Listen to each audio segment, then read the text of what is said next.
네, 총선을 50여일 앞둔 상황, 민심은 요동치고 있습니다. 어제 발표된 여론조사입니다. 국민의힘과 민주당 지지율이 나왔는데요.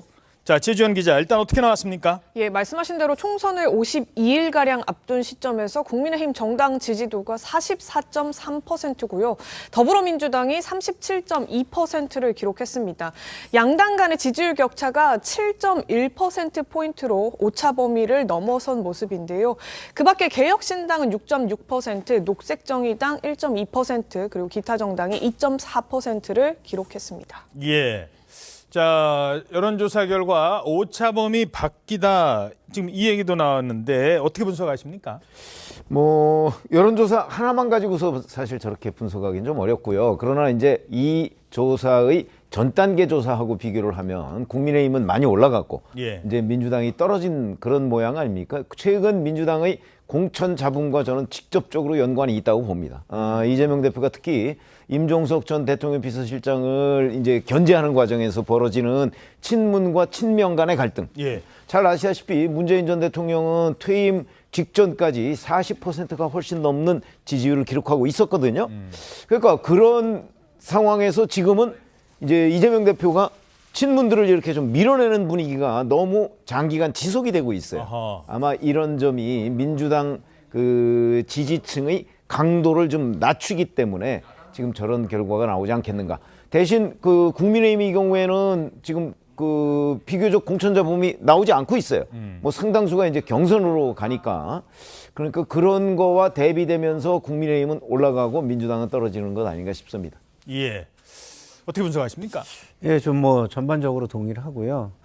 민주당의 지금 최대 총선 이슈는 현 정권의 심판입니다. 예. 현 정권의 성과를 심판하고 현 정권의 성과를 평가하는 게 제일 중요한데 그 부분에 좀 집중을 해야 되는데 공천 갈등으로 인한 이슈가 언론을 뒤덮고 있기 때문에 그 부분이 굉장히 저는 지금 치명적으로 여론에 악영향을 주고 있다 이런 생각이 듭니다.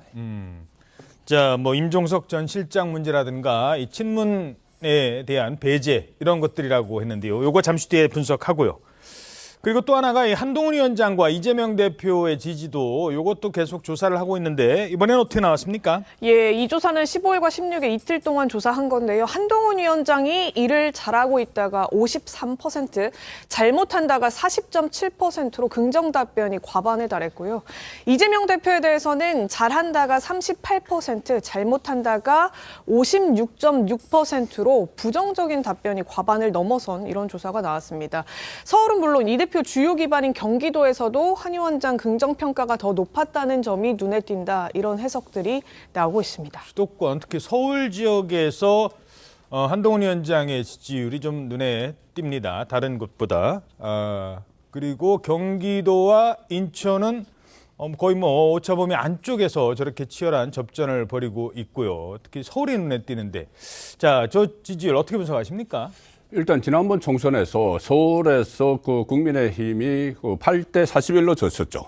그것도 경기도에서도 7대 51로 졌습니다.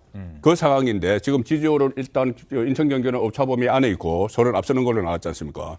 그러면 이것은 국민의힘 입장에서는 상당히 한동훈 효과의 덕을 본다고 저는 보고 예. 그리고 반면에 민주당에서는 이재명 리스크 그러니까 한동훈 효과 대 이재명 리스크가 지금 부딪히는 그런 양상 같아요. 초반에 저 선거전 양상이 특히 지금 조사한 것이 자기 정치 지도자 아니면 자기 대권 주자 조사가 아니고 직무 수행 평가잖아요. 조금 다릅니다. 자기 정치 지도자나 자기 대권 주자 같으면은 좀 앞으로 한 3년 이상 남은 일이다. 이렇게 이야기를 지금까지 해왔지 않습니까? 예. 근데 이 조사는 직무 수행 평가예요. 직무 수행이라면 지금 총선 앞두고 직무 수행은 하나는 공천이고 하나는 현장의 그 민심 파악 이런 거거든요. 최근에 행보를 보면은 한동훈 비대위원장 체제의 국민의힘에서는 시스템 공천 이야기가 계속 언론에서 보도를 하고 있지 않습니까?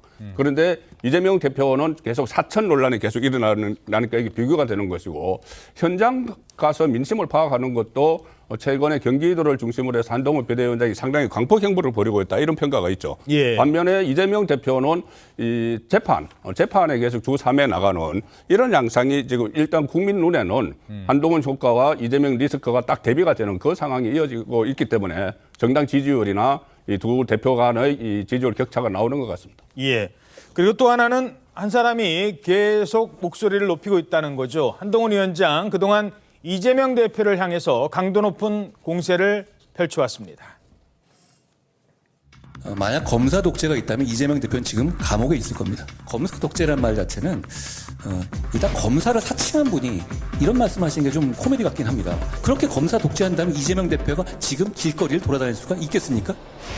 이재명 대표께서 공금 법카로 1,000만 원어치 과일 사 먹은 게 사실인지, 과거 방송에서 냉장고에 과일 넣어놓고 꺼내 먹는 게 꿈이다 이렇게 말씀하신 적도 제가 본 거 있는데요.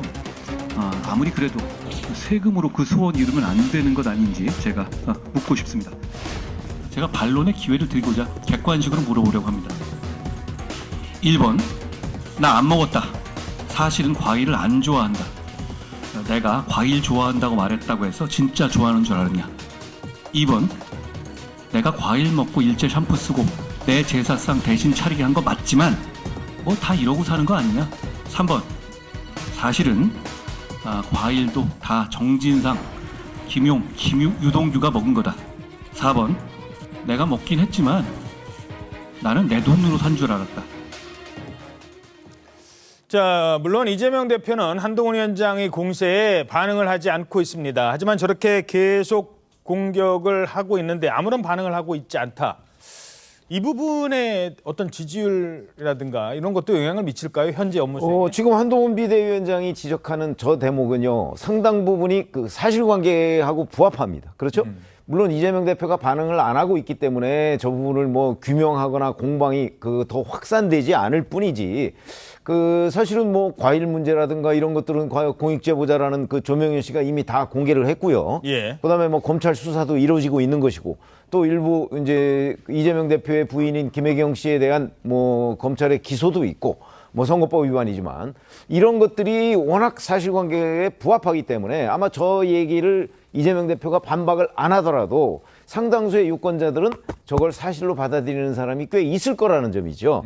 그러면 이재명 대표의 반응 여부와 관계없이 예. 한동훈 그 비대위원장의 저 공격이 저는 지지율이나 이런 데 충분히 반영될 수 있다고 봅니다. 그런 점에서 본다면 이재명 대표는 아마 거의 총선 때까지 저런 식으로 이제 반응을 안 하는 걸로 한동훈 위원장의 공격에 대해서 그 전략을 짤 텐데, 그렇다고 해서 한동훈 위원장의 공격의 효과가 없을 것이다 이렇게 보기는 어렵다 이 생각입니다. 예.